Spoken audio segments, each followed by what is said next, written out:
Hi to everyone. This is Dr. B.K.Parrthipan, working as an assistant professor in the Department of Mechanical Engineering. In our subject Theory of Machines, today we are going to discuss a very interesting topic, gears. Let us start. Gear is also known as a cogwheel, which is a rotating machine element which is having various teeth or cogs over the surface or under the inner surface, which meshes with another element to transmit a torque. Later, it is also used to transmit a power. So, the proper definition is a gear or a cogwheel is a rotating machine part having cut teeth which meshes with another toothed part to transmit torque.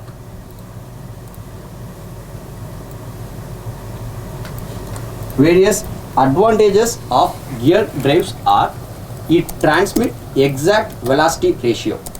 Let us discuss. This is gear 1, this is gear 2.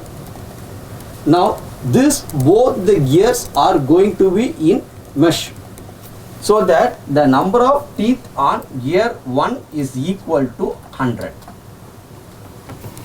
Similarly, the number of teeth on the smaller gear is equal to 50, which means for every one revolution of the gear 1, the gear 2 makes 2 revolution. Here 100 teeth have to be in contact with the same portion, so that 50 plus 50 will be 100. So if you want to make a 1 revolution means here it will make 2. So the velocity ratio here is 2 by 1. So that when compared with other drives, the velocity ratio will be exactly transmitting. That is the main advantage of this gear drives. The second one is it is used to transmit a larger power whose value in terms of 1000 kilowatts. The next one is the efficiency of the gear drive when compared with belt, rope and chain is very high, and it also have a very reliable service. Once let us consider a chain. If a portion of chain is disengaged means it does not give a continuous motion, whereas if a portion of a teeth will undergo any damages means the motion should not be stopped. It should be done in a continuous manner. So it is to have a very reliable service, and we can able to make it in a compact layout also. Say for example, in our watch we are using a gear mechanisms, so it will having a very smaller structure arrangement.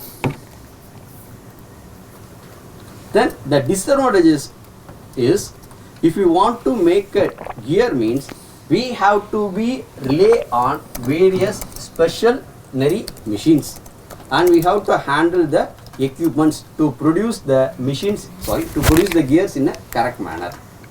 If we are not able to produce the gear teeth in a correct manner means it will cause vibration and noise during the mating, so which in turn leads to the failure of the system. So these are the primary disadvantages of gear.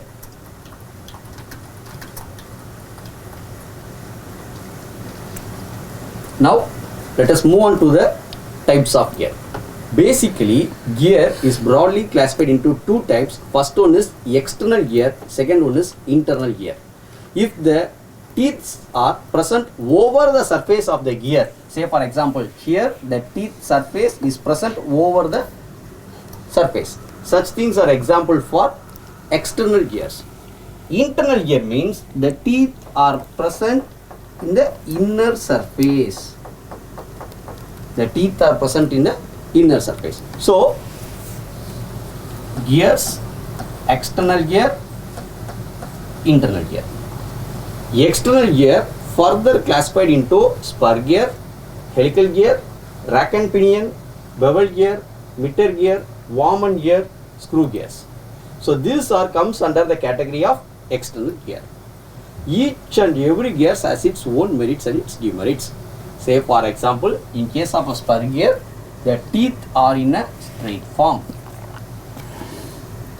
Now in case of a helical gear, the teeth are inclined at certain angle. The angle is nothing but helix angle. In both the cases, spur gear and helical gear are used to transmit the power between two parallel shafts.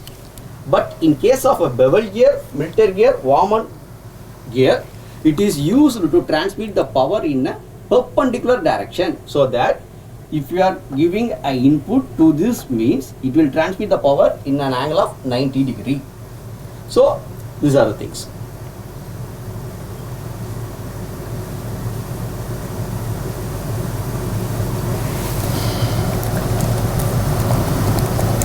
Now let us go deeply to discuss the various terms used in the terminologies of gear. So I have considered one gears.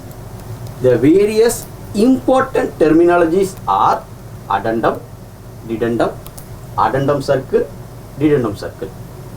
Then circular pitch, pitch circle, then pitch point. Now let us define one by one. The first important point is pitch circle. Pitch circle is an imaginary circle at the point which will falls over a rolling motion that is equal to the actual gear. So this is an example of pitch circle for this case. Here it is going to have a rolling motion as in terms of gears. The next important terminology is pitch circle diameter. Pitch circle diameter represents the diameter of the pitch circle, and this is very, very important, because if you want to buy any gear means we have to give the specification. The first specification used to identify a gear or to buy a gear is pitch circle diameter, and it is also known as pitch diameter. Okay. The third important terminology is pitch point. Pitch point is the common point between the pitch circles. So this is a pitch point on this gear. Similarly, this is the pitch point on this teeth, right?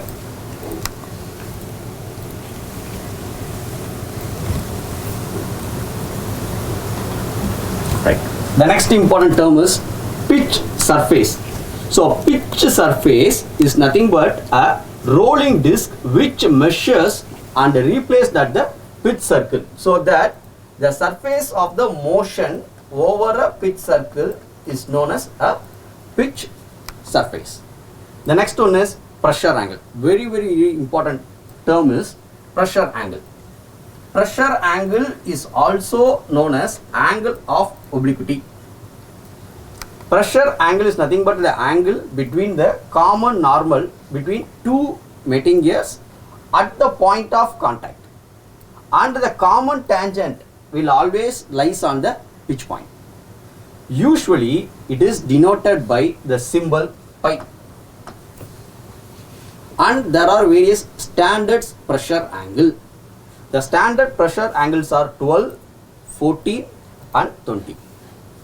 These three numbers are the standardized pressure angle. If the pressure angle value is in the range of 12 means it is used for low power application.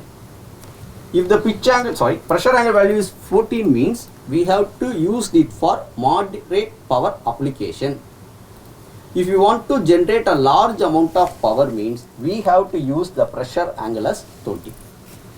We may make use of the pressure angle greater than these values, but that is not recommended, because it may easy to cause a vibration which leads to undercutting and then interference. So we have to use the standard pressure angle, and the standard values are 12 degree, 14 degree and 20 degree. Right. The next important parameter is addendum. Addendum is nothing but the radial distance between the pitch circle and the toppermost layer of the teeth. Let us consider this is the teeth, this is the topmost layer, and this is the pitch. So the distance between the pitch circle and the topmost layer of the gear is known as addendum. The next parameter is dedendum. That is nothing but the vice versa of this. So the distance between the lowermost portion of the gear and the pitch circle is known as dedendum. And these two parameters are very important, which is used for the meshing. The total distance of addendum and dedendum is get togetherly known as working depth.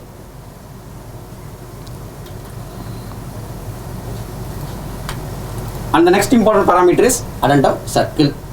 Addendum circle is nothing but the circle drawn through the top of the teeth, and it should be always concentric with the circular pitch or the pitch circle. Similarly, the next one is dedendum circle. Dedendum circle is nothing but the lowermost zone of the teeth is known as dedendum. We have join all the dedendum points, that will forms the dedendum circle. The dedendum circle is also in concentric with the pitch circle. The last very important term is circular pitch. Circular pitch is nothing but the distance measured from the pitch circle from any one of the point, and correspondingly we have to measure the same point at the next tip. Say for example, now I am going to calculate the circular pitch, means I have to fix one point on the gear, and we have to radially measure the distance on the next point of the teeth. This distance is known as circular pitch, and this circular pitch is denoted by PC. If you want to calculate the value for circular pitch, means mathematically it is given by using the formula capital T divided by capital T, where D represents diameter of the pitch circle and capital T represents number of teeth on the gear or wheel. Now we are going to state one important law, that is law of gearing. Law of gearing states that the common normal at the point of contact. So this is the point of contact, or this is another pitch point. We are going to draw a normal. This normal will always passes through the pitch point. This law is known as law of gearing. So that the common normal at a point of contact between a pair of teeth must always passes through the pitch point. So I hope you all learn the basic concepts of gears, various types of gears, and the terminologies used in gears. Thank you for watching.